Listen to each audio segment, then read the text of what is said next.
ate last night for dinner? Well, I had 2 KFC double downs there. Well, that's your problem. You're just a big fat fatty. As I said, I am a poop baby. Not that poop baby. I'm of a rarer variety. When I was born, as soon as the air hit my newborn baby lungs, I just decided to shit everywhere, which, as if childbirth wasn't gross enough, 1 in 8 babies are in fact poop babies and shit everywhere, according to a study I did, never made up for this joke. Alrighty, so I was a poop baby, but I'm at least trying not to be a shitty person. I work in a hotel. In the hospitality industry, you have to deal with a lot of shitty people. Not even really shitty people, just people that kind of blow your mind that they haven't been like murdered already, or they haven't like starved to death because they can't provide for themselves. This is verbatim a conversation I had with a woman who called down to the front desk, which is where I work at the hotel. Hello, guest services. How can I help you? That's how I answer the phone. Can I have some soup? Yeah, absolutely. I'll transfer you over to the restaurant. And some milk.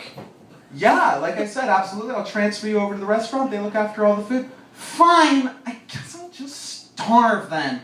Like, really? These people blow my mind. It makes me think that we live in a society where we've become a little bit too sheltered, feel a little bit too safe. If we lived with natural selection, survival of the fittest, these people would have died out hundreds of years ago.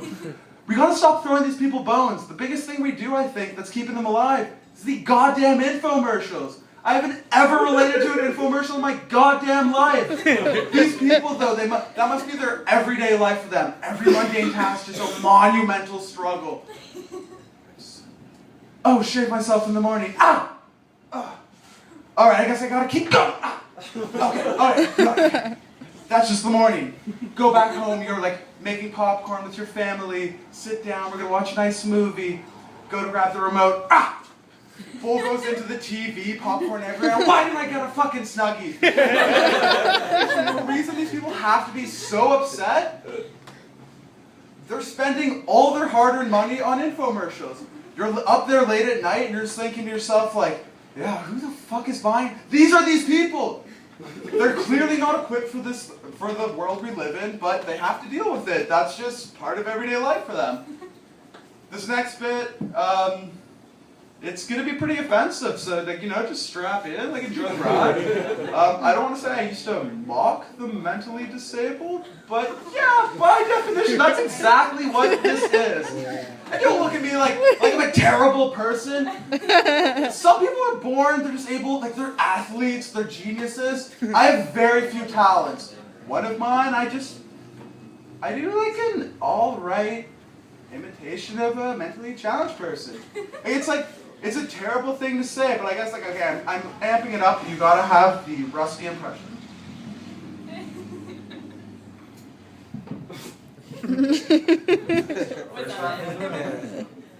Alright, here we go. Really offensive, mentally challenged person imitation.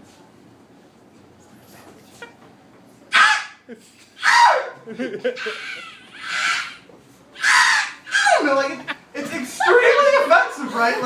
But to anyone who laughed, you're a terrible person, so welcome to the gang. I showed this impersonation to one of my high school friends. He loved it. No moral dilemma in his mind, comedic gold. So we had to show everyone, we had to show the world my talent. I'm a little bit more of a decent person. I decided, I'll show you guys, I'll show my group of friends. We're going to go to this park right beside my school. We're going to go do in this little tunnel there. I performed, I killed it, of course. Everybody had the same impression though. It's just like, it's good, but it's a little edgy. Like, you shouldn't make fun of the mentally challenged.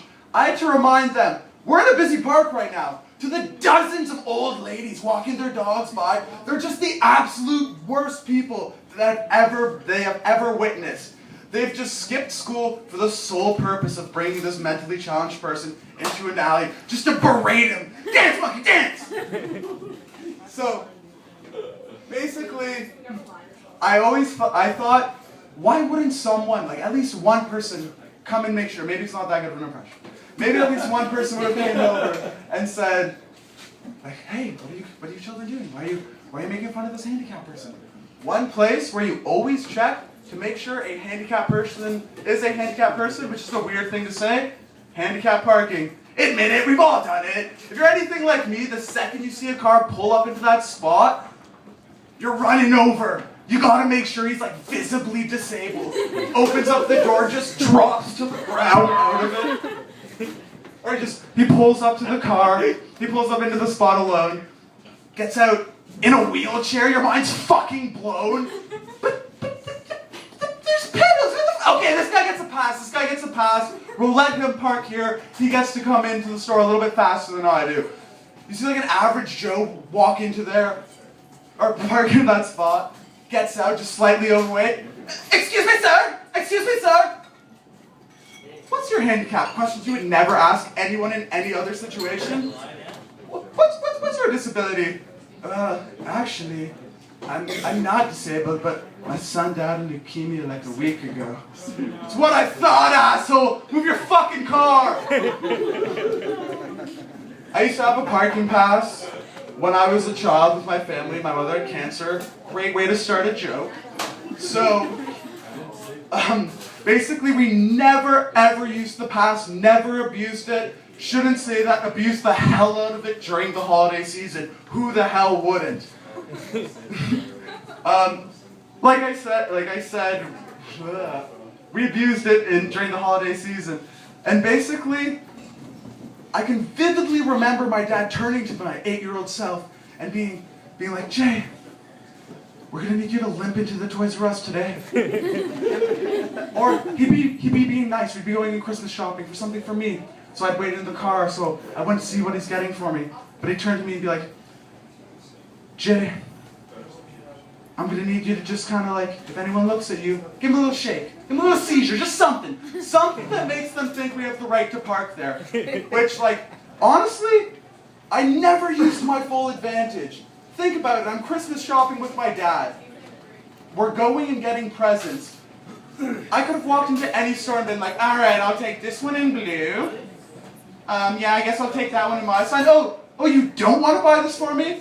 Well, guess who's not limping back to the car and had a miraculous recovery in the store?